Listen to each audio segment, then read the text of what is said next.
देखिए आप सबको स्क्रीन दिख रही होगी।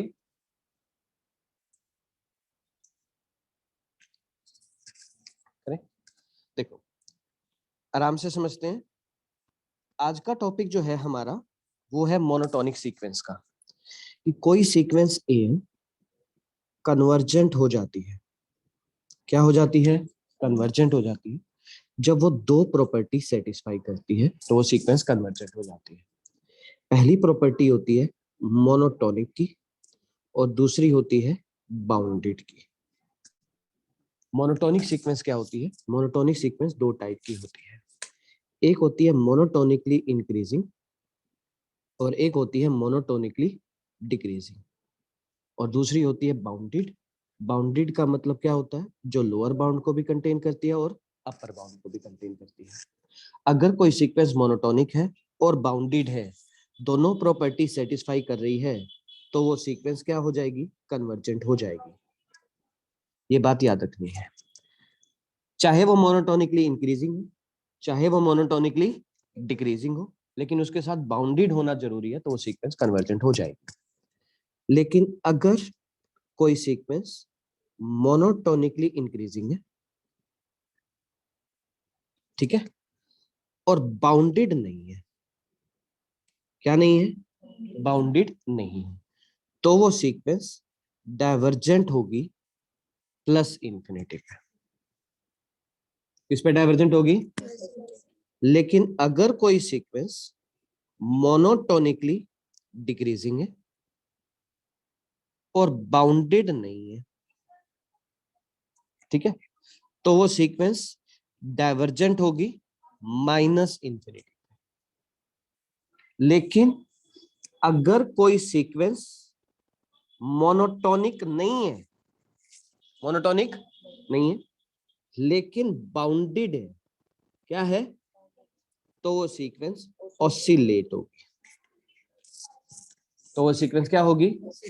वो ऑसिलेट या तो फाइनाइटली होगी या ऑसिलेट इनफाइनाइटली होगी। ये बात याद रखोगे? बात पक्का? एक चीज और होती है, आराम से समझना। कोई सीक्वेंस मोनोटोनिकली इंक्रीजिंग कब हो जाती है? कोई सीक्वेंस मोनोटोनिकली इंक्रीजिंग तब हो जाती है जब an+1 minus an greater than equal to 0। an+1 minus an greater than equal to क्या हो? हमेशा ये याद रखना, ये जो n होता है नेचुरल नंबर को बिलोंग करता है। मतलब n की वैल्यू 1 2 3 4 से लेकर इंफिनिटी होती है। हमेशा ये याद रखना। कोई सीक्वेंस मोनोटोनिकली डिक्रीजिंग कब होती है? कोई सीक्वेंस मोनोटोनिकली डिक्रीजिंग तब होती है जब an+1 माइनस an 0 से छोटा हो, तो मोनोटोनिकली डिक्रीजिंग हो जाती है। एक बात और याद रखना, हाँ जी, इक्वल टू 0 पे न्यूट्रल होता है, ना तो इंक्रीजिंग होता है ना डिक्रीजिंग होता है। एक बात और याद रखना, कोई सीक्वेंस मोनोटोनिकली इंक्रीजिंग का एक शॉर्टकट और होता है कि हमें एक an सीक्वेंस दे रखी है, हम क्या करेंगे? n को x में चेंज कर देंगे और an सीक्वेंस फंक्शन बन जाएगा। क्या बन जाएगा an सीक्वेंस? हम क्या करते हैं? उसका डेरिवेटिव निकालते हैं। अगर उसका डेरिवेटिव 0 से बड़ा आ जाता है for all x greater than equal to 0 पे, तो भी वो सीक्वेंस मोनोटोनिकली इंक्रीजिंग होती है। लेकिन अगर उसका डेरिवेटिव 0 से छोटा आ जाता है for all x greater than equal to 0 पे, तो वो मोनोटोनिकली क्या हो जाती है? डिक्रीजिंग हो जाती है। तो ये बात आपको याद रखनी है कि कोई सीक्वेंस मोनोटोनिकली इंक्रीजिंग या डिक्रीजिंग कब हो जाती है, कि an सीक्वेंस कन्वर्जन कब होती है? जब वो दो प्रॉपर्टी सेटिस्फाई करती है, पहली मोनोटोनिक और दूसरी बाउंडेड। मोनोटोनिक दो टाइप की होती है, मोनोटोनिकली इंक्रीजिंग, मोनोटोनिकली, और बाउंडेड भी दो टाइप की होती है, लोअर बाउंड और अपर बाउंड को कंटेन करता होना चाहिए। अब क्वेश्चन करते हैं इसके बेस पे कुछ। देखिए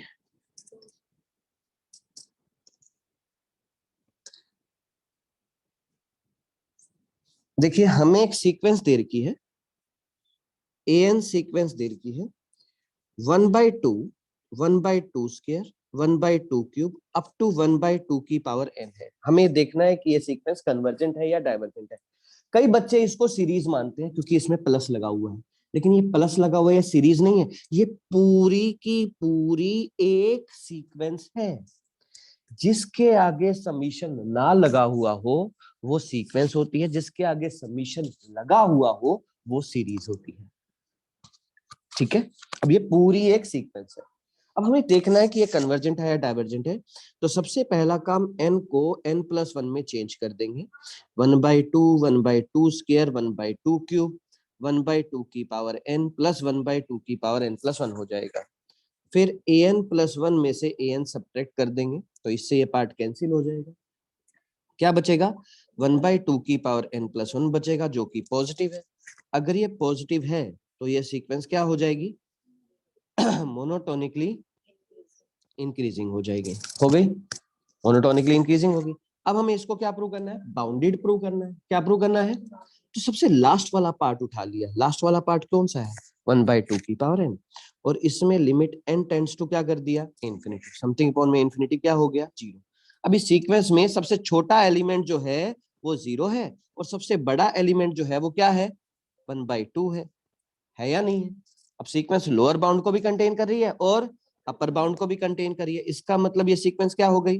बाउंडेड होगी। जो सीक्वेंस बाउंडेड भी है, मोनोटोनिकली इंक्रीजिंग भी है, दोनों प्रॉपर्टी सेटिस्फाई भी कर रही है, तो ये सीक्वेंस क्या हो जाएगी? कन्वर्जेंट हो जाएगी।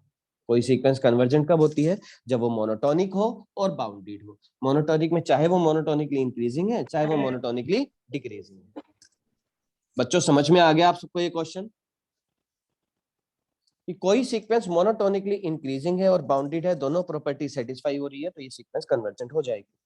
जैसे अगला क्वेश्चन आता है, an एक सीक्वेंस दे रखी है हमें, 3n+7/4n+8 दे रखा है, और हमें देखना है कि ये मोनोटोनिकली इंक्रीजिंग है या डिक्रीजिंग है, मतलब बाउंडेड है, मोनोटोनिकली इंक्रीजिंग है, कन्वर्जेंट है या नहीं। ठीक है, अब अगर कोई सीक्वेंस मोनोटोनिकली इंक्रीजिंग है और बाउंडेड है तो वो हमेशा अपने अपर बाउंड पे कन्वर्जेंट होती है। किस पे कन्वर्जेंट होती है ये? अब ये सीक्वेंस मोनोटोनिकली इंक्रीजिंग है और ये बाउंडेड है, तो ये कन्वर्जेंट होगी, लेकिन ये कन्वर्जेंट किस पे होगी? अपने अपर बाउंड पे, यानी कि ये कन्वर्जेंट होगी अपने अपर बाउंड पे। अपर बाउंड कौन है इसका? 1/2। लेकिन अगर ये सीक्वेंस मोनोटोनिकली डिक्रीजिंग होती और बाउंडेड होती तो ये कन्वर्जेंट होती अपने लोअर बाउंड पे। ठीक है, अब an एक सीक्वेंस दे रखी है 3n+7/4n+8। सबसे पहले n को n+1 में क्या कर दिया? चेंज कर दिया, 3n+10/4n+12 कर दिया। फिर an+1 में से मैंने क्या कर दिया? an subtract.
सेकेंड एग्जाम्पल दोबारा से देखो, an एक सीक्वेंस दे रखी है हमें,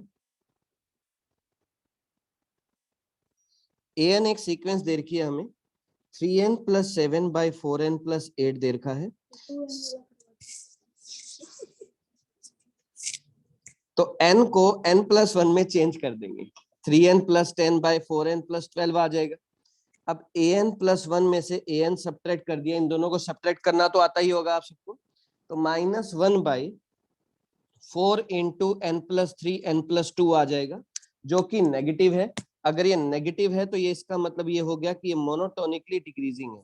अब ये सीक्वेंस मोनोटोनिकली डिक्रीजिंग है और बाउंडेड भी है। बाउंडेड कैसे प्रूव करना है हमने इसको? बाउंडेड प्रूव करने के लिए हमने कहा an दे रखा है 3n + 7 / 4n + 8, n ऊपर से n नीचे से क्या निकाल लेंगे? कॉमन। तो 3 + 7/n 4 + 8/n आ जाएगा। n टेंड्स टू इन्फिनिटिव करेंगे, आउटपुट 3/4 आ जाएगी। ये जो 3/4 आ रहा है ये किसके बीच में है? 0 और 1 के बीच में है। तो इसका मतलब इस सीक्वेंस में लोअर बाउंड आ गया 0 और अपर बाउंड आ गया 1। तो ये सीक्वेंस क्या हो गई? बाउंडेड भी हो गई। अब ये सीक्वेंस बाउंडेड भी है, मोनोटोनिकली डिक्रीजिंग भी है, तो ये सीक्वेंस कन्वर्जेंट होगा। लेकिन ये कन्वर्जन किस पे होगा? अपने लोअर बाउंड पे। तो कन्वर्जन किस पे हो जाएगा? ये 0 पे कन्वर्जेंट हो जाएगा। इस तरीके से करना है हमने एक क्वेश्चन। अब मैं कुछ क्वेश्चन दे रहा हूं इसी के बेस पे, आपने करके भेजने हैं। अंजलि तूने क्वेश्चन नहीं भेजे थे परसों वाले भी और कल वाले भी? भैया मैंने क्लास ही आज ज्वाइन किया है। मैंने रिकॉर्डिंग भेज रखी है हाँ ग्रुप मैं में। आज वो सुनूंगी। यस ठीक है, मेरे को शाम तक काम कंप्लीट चाहिए। an एक ठीक है। सीक्वेंस दे रखी है 2n - 7 / 3n + 2। एक तो आपको ये क्वेश्चन करके आना है, एक आपको ये क्वेश्चन करना है an एक सीक्वेंस दे रखी है 1 + 1/3 + 1/3² अप टू 1/3 की पावर n। एक ये देखना है आपको, ये देखना है कि ये कन्वर्जेंट है तो ये किस पर है। ठीक है, नेक्स्ट आगे बारी आती है, हमें कहता है प्रूव करो कि 1 + 1/n की पावर n लाई बिटवीन 2 and 3, इसकी वैल्यू 2 और 3 के बीच में लाई करती है। अब कैसे करती है? हम कहेंगे an एक सीक्वेंस दे रखी है 1 + 1/n की पावर n दे रखी है। मैंने क्या किया? दोनों तरफ limit n tends to infinity कर दिया, लिमिट पॉइंट निकालने के लिए। 1 + 1/n की पावर n टेंड्स टू इन्फिनिटी कल भी बताया था मैंने, e होता है।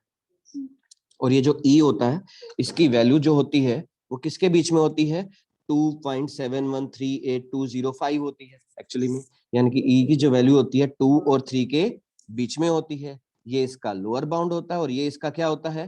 तो इसलिए इसकी वैल्यू किसके बीच में लाई करेगी? 2 और 3 के बीच में लाई करेगी। हो जाएगा। नेक्स्ट आगे बारी आती है, हमें एक और क्वेश्चन कहता है इफ अगर an सीक्वेंस जो है 1 + 1/(1) 1/(2) अप टू 1/(n) है, तो प्रूव करो an की वैल्यू यहाँ पर भी 2 और 3 के बीच में लाई करेगी। ये भी प्रूव करना है। तो ये प्रूव कैसे करना है थोड़ा ध्यान से समझते हैं। ठीक है, हमें कहता है an की वैल्यू 2 और 3 के बीच में लाई करेगी। हम कहेंगे जी e की पावर x जो होता है वो इक्वल होता है 1 + x/(1) x² (2) x³ ऐसे होता है ना बच्चों। x को 1 में चेंज कर दो तो 1 + 1/(1) 1/(2) 1/(3) हो गया। मतलब ये जो आउटपुट दे रखी है ये किसकी है? e की। और e की वैल्यू किसके बीच में होती है? इसलिए इस an की वैल्यू भी किसके बीच में होगी? 2 और 3 के बीच में होगी। नेक्स्ट एक बारी और आती है,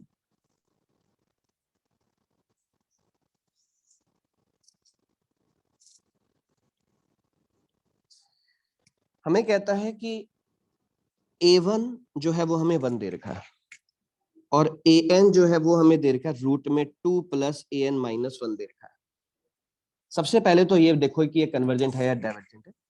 उसके बाद अगर ये कन्वर्जेंट है तो ये इस इक्वेशन को सेटिस्फाई भी करता है। इस इक्वेशन को क्या करता है? ये सेटिस्फाई करता है। ये टिपिकल क्वेश्चन है, थोड़ा मोस्ट इंपॉर्टेंट क्वेश्चन भी है और थोड़ा मुश्किल भी है, इसलिए इसको ध्यान से समझते हैं। देखो an सीक्वेंस क्या दे रखी है अपने को? √2 + an - 1 दे रखी है। an सीक्वेंस जो है वो अपने को दे रखी है √2 + an - 1। सबसे पहला काम n को 2 में चेंज कर दिया तो a2 की वैल्यू आ गई रूट में 2 + a1 आ गई। a1 की वैल्यू क्या दे रखी है अपने को? 1। a1 की वैल्यू 1 यहाँ पे पुट कर दो तो √2 + 1 आ जाएगी। √2 + 1 का मतलब क्या होता है? √3 होता है। और √3 का मतलब क्या होता है? 1.73205 होता है। इतना तो पता होना चाहिए। मतलब ये जो a2 है ये a1 से बड़ा आ रहा है। A1 तो हमारे पास 1 है ना, A2 हमारे पास √3 आया है, तो A2 A1 से बड़ा है। उसी तरह से A3 जो है वो A2 से बड़ा हो जाएगा, करके देख लेना चाहिए। A4 जो है वो A3 से बड़ा हो जाएगा। चलते चलते चलते चलते चलते चलते चलते चलते an+1 किससे बड़ा हो जाएगा? an से बड़ा हो जाएगा। तो an+1 माइनस an 0 से बड़ा हो जाएगा। अगर ये 0 से बड़ा हो गया तो ये सीक्वेंस क्या हो गई? मोनोटोनिकली इंक्रीजिंग हो गई। अब मोनोटोनिकली इंक्रीजिंग होने के साथ साथ अभी इसको क्या प्रूव करना है? बाउंडेड प्रूव करना है। बाउंडेड प्रूव करने के लिए मैंने कहा A2 जो है वो √3 आ रहा है, √3 जो है वो 2 से छोटा है। 1.73 2 से तो छोटा है। ऐसे ही A3 जो होगा वो भी 2 से छोटा होगा, करके देख लेना चाहिए सच में। A4 जो है वो भी 2 से छोटा होगा।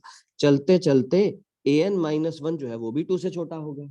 दोनों तरफ 2 ऐड कर दो, तो 2 + an-1 किससे छोटा होगा? 4 से। दोनों तरफ स्क्वायर रूट ले लो। 2 + an-1 किससे छोटा हो गया? स्क्वायर रूट ऑफ 4 से। 2 + an-1 को an कहते हैं ना, √2 + an-1 को क्या कहते हैं? an किससे छोटा हो गया? 2 से। 4 का स्क्वायर रूट 2 हो गया। अब इस सीक्वेंस में लोअर बाउंड जो है वो तो क्या आ गया? 1। लोअर बाउंड तो 1 है, सबसे छोटा एलिमेंट, और छोटी किससे है? 2 से। तो अपर बाउंड क्या आ गया? 2। तो ये सीक्वेंस क्या हो गई? बाउंडेड है, मोनोटोनिकली इंक्रीजिंग है, तो ये क्या हो गई? ये कन्वर्जेंट किस पे होगी? सच्ची बताओ। अपने अपर बाउंड पे कन्वर्जेंट होगी 2 पे। ये तो हो गया हमारा, चलो ठीक है। अब हमें प्रूव करना है कि ये इस इक्वेशन को क्या करता है? सेटिस्फाई करता है। तो हम कहेंगे जी an में मान लो limit n tends to infinity put करने पर x आ रहा है। क्या आ रहा है बोलो बेटा? x। तो अगर an में x आ रहा है तो an-1 में भी n टेंड्स टू इंफिनिटी करने पर क्या आएगा? x। ये बात याद रखना बच्चों, अगर an में n टेंड्स टू इंफिनिटी करने पर कोई वैल्यू आ रही होती है ना, तो an-1 an-2 a1 a2 a3 a4 a5 a6 कुछ भी हो, उसमें n टेंड्स टू इंफिनिटी करने पर वही वैल्यू आएगी जो an में आ रही होती है।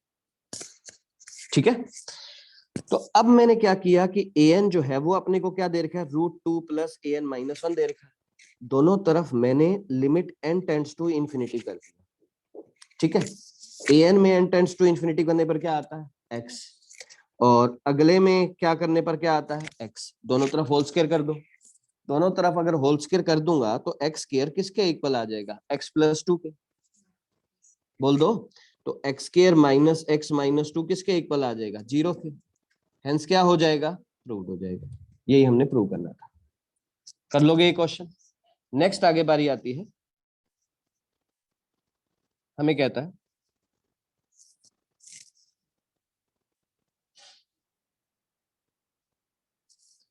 एक होती है कोची सीक्वेंस। क्या होती है बोलो बेटा? कोची सीक्वेंस। ये कोची सीक्वेंस क्या होती है? एक सीक्वेंस an कोची सीक्वेंस कहलाती है। Sequence an is called Kochi sequence. कब कहलाती है? जब an - am का मोड किसी एप्सिलॉन से लेस देन हो। an - am का मोड किससे लेस देन हो? एप्सिलॉन से लेस देन हो। याद रहेगी बात बेटा। एक बात और याद रखना, every Kochi sequence is convergent is but converse is not true। लेकिन कन्वर्स ट्रू नहीं। प्रत्येक कन्वर्जेंट सीक्वेंस कोची सीक्वेंस नहीं होती, लेकिन कोची सीक्वेंस कन्वर्जेंट जरूर होती है। ठीक है। एवरी कोची सीक्वेंस बाउंडेड भी होती है। प्रत्येक बोलो कोची सीक्वेंस क्या होती है? अब बाउंडेड कैसे होती है? देखो कोची सीक्वेंस क्या होती है बच्चों? an - am का मोड किससे लेस देन होता है? एप्सिलॉन से। तो an की वैल्यू किसके बीच में हो जाएगी? am - एप्सिलॉन से। बोलो am + एप्सिलॉन हो जाएगी।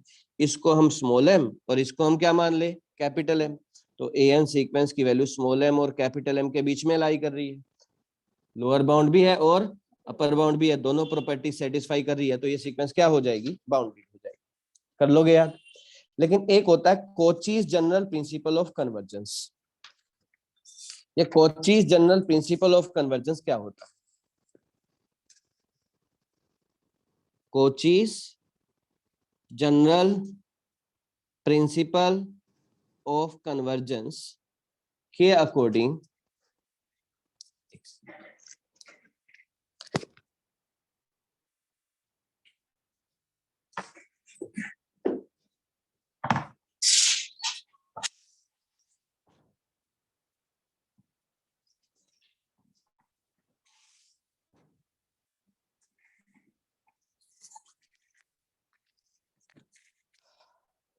Kochi general principle of convergence के अकॉर्डिंग कोई सीक्वेंस कन्वर्जेंट हो जाती है जब an माइनस am का मोड लेस देन एप्सिलॉन हो।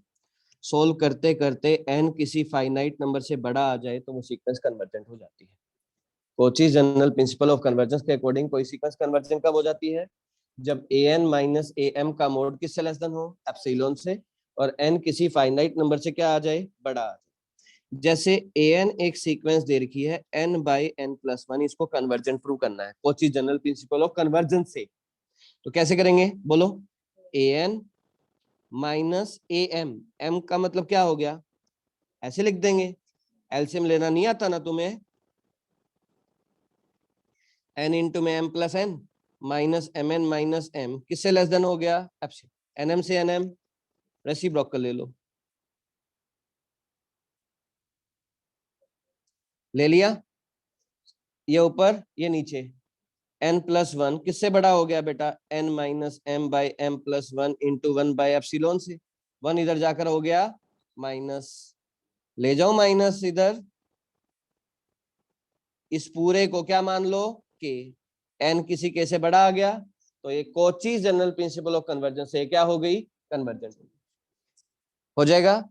लेकिन अगर किसी सीक्वेंस को नॉट कन्वर्जेंट प्रूव करना हो, क्या प्रूव करना हो? अभी तक हमने सीखा कि कोई सीक्वेंस जो है कन्वर्जेंट है, डाइवर्जेंट है, ओसिलेट है। अब हम सीख रहे हैं कि कोई सीक्वेंस नॉट कन्वर्जेंट कब है। कोई सीक्वेंस, पेज नंबर 7 है लड़ लो, सर, देख लो। कोई बात नहीं, कोई बात 7 है सर, याद है।